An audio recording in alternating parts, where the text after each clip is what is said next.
Hey guys! Merry Christmas! This is our very first Christmas together. I hope everyone's staying safe and well. So I have a new set of books for you today. I do hope you sit back and relax. I'm gonna start with the one book I'm most excited to read for next year.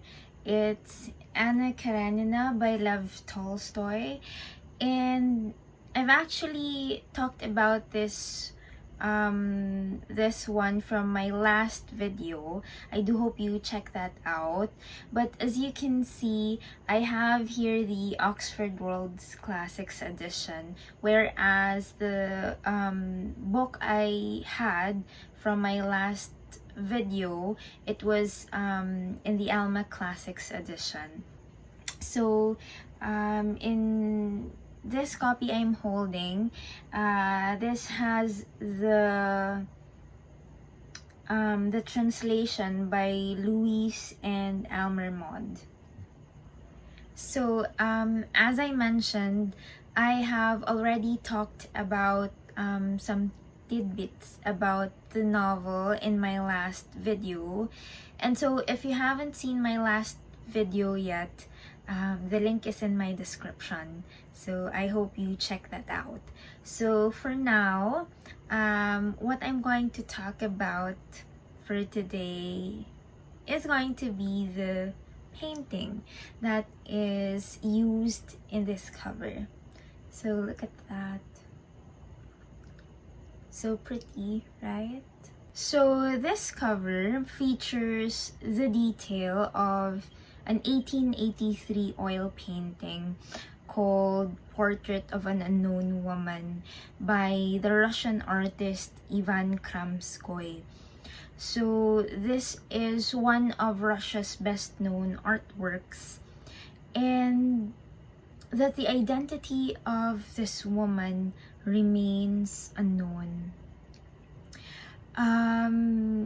Kramskoy just wrote unknown in the original painting, in that there were no mentions of her in his letters or in his diary entries. So even though this painting is admired by many now, including me, of course, it actually had a very rough start in terms of its first public exhibition. A number of critics actually condemned this painting because they thought that it shows a haughty and immoral woman. They presumed that the model is a paid woman. In fact, the Russian businessman and avid art collector Pavel Tretyakov refused to buy this painting for his gallery during that time. The painting eventually became popular and is now used in a couple of editions of Lev Tolstoy's Anna Karenina. This painting now hangs in the Tretyakov Gallery in Moscow. One very interesting thing about this edition is that when you look at its spine, you'll see an even closer detail of this woman's eye. If you look closely at that detail, you'll notice that she looks like she has been crying, that there's a tear that she's holding back. Well, I definitely want to imagine her as Anna while I read this. This book definitely is a priority for me next year.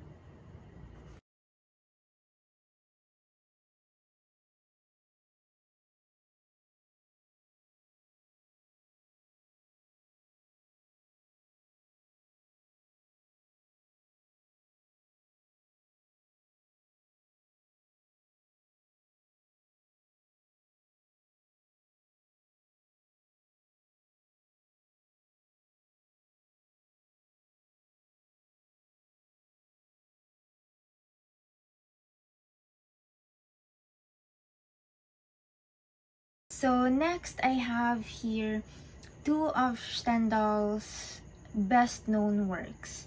So Stendhal is a 19th century French writer who is highly praised for creating complex psychological traits for his characters. It was his ambition to write for the happy few. So the German philosopher Friedrich Nietzsche actually mentioned Stendhal in his work Beyond Good and Evil, wherein he referred to Stendhal as France's last great psychologist. Actually, the Stendhal love didn't stop there. Nietzsche again mentioned Stendhal in his work The Twilight of the Idols in a discussion about Dostoevsky as a psychologist. So this was what Nietzsche has to say about encountering Dostoevsky. So let me read it to you. The most beautiful accident of my life, more so than even my discovery of Stendhal. So now we know that Nietzsche is a very big fan of Stendhal and Dostoevsky. Back to the books I have. Let's have the Charterhouse of Parma first. In this beautiful Penguin Classics, the Black Spine edition. And the cover actually features the cat. So this cover features the detail from The Shadows of Francesca da Rimini and Paolo Malatesta appear to Dante and Virgil. So it's an 1855 painting. And look, another crying woman. This time, some tears are streaming down her face. Sad, no? This has the translation and introduction by John Sturrock. And let's see what they say about his translation.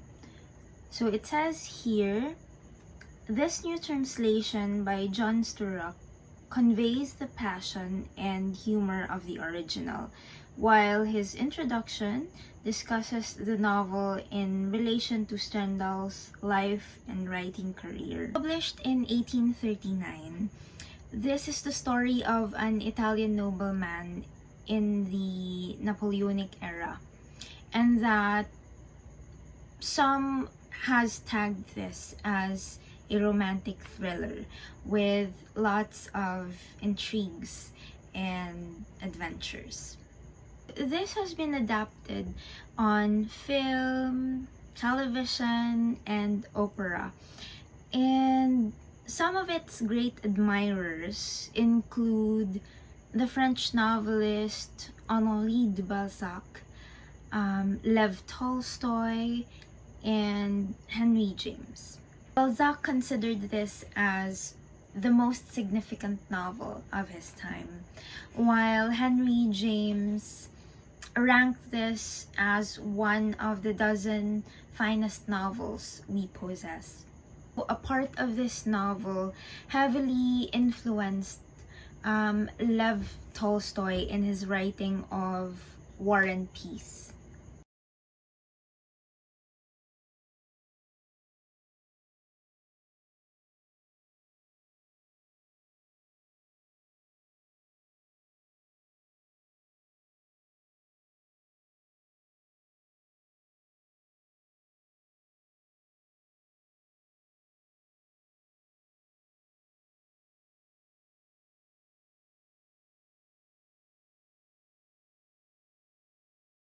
Okay, so we're on to the second Stendhal that we got. So we have the red and the black in this beautiful The Modern Library Classics edition with a gold spine. And this has the new translation by Burton, Raffel, and an introduction by Diane Johnson. Look at that. I love this so much. About the translation of Raffel, it says here that Raffel's exciting new translation of The Red and the Black blasts Stendhal into the 21st century. Aside from this, I also do have the Penguin Classics Black Spine edition, as I was very lucky enough to find this in an online thrift store owned by my new friend Anna. I will be putting her link in my description. So as you can see, this is a very beautiful painting, and my friend Chris has the same edition. I usually love to get the editions that my friends have because I love picking books that remind me of my book friends as well. So this actually has the translation and introduction by Roger Gard, and it says here that Roger Gard's fine translation remains faithful to the natural conversational tone of the original, while his introduction elucidates the complexities of Julian's character. Very nice. I have a book friend whose name is Julian too. Published in 1830, this is tagged as a historical psychological novel, and this is also a Bildungsroman, which means we follow a protagonist from his youth to adulthood and his moral and psychological growth. So the French author Henri Gide actually remarked that the novel is way ahead of its time, because in Stendhal's time, the prose novels usually just include dialogues and omniscient narrations. Stendhal, on the other hand, offers descriptions of his characters' psychologies, such as their feelings, their thoughts, and their interior monologues. So this is the exact reason why many consider Stendhal as the creator of the psychological novel.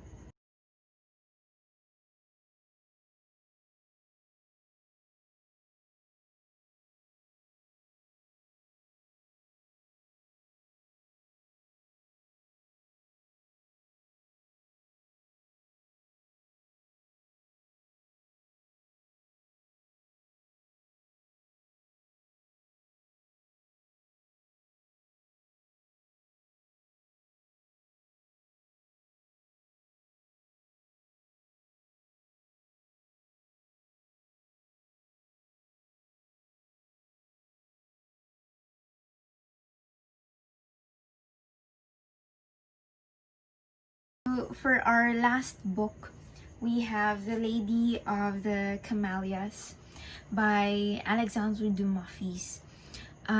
This is actually the son of Alexandre Dumas, who is the author of The Count of Monte Cristo.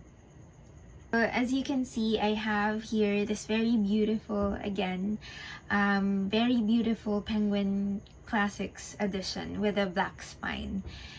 And this novel was published in 1848.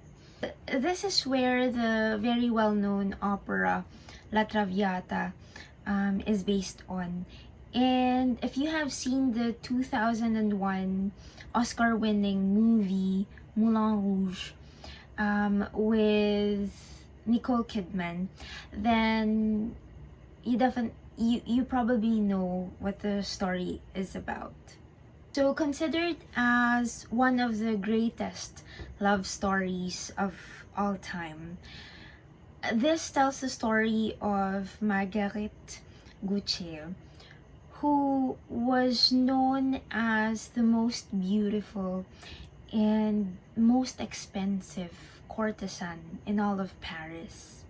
This was actually inspired by the real-life 19th century courtesan Marie Duplessis, who was the lover of the author Dumas. He wrote this when he was just 23 years old.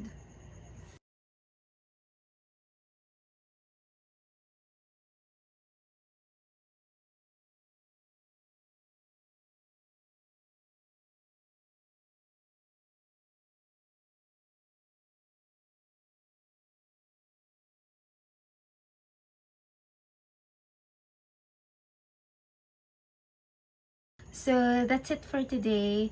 I actually have a Christmas surprise for you. If you're in the Philippines and you are interested to read a classic or would like to start your journey with a classic, probably next year, please let me know in the comments. I will be gifting the first two commenters who would show interest. I would love to share my love with the classics with you. So I will be checking the comment section a week after this is posted, and I will just let you know. I do hope that next year will be a very good reading year for you. So thank you guys so much for your time and for your support. For those who are watching who are not in the Philippines, thank you so much for checking my video out, checking my channel out. I really appreciate you guys. To everyone who subscribed and liked my videos, I'm very happy to spend this Christmas with you all. Again, please stay safe, Merry Christmas, and please enjoy the holidays. Bye!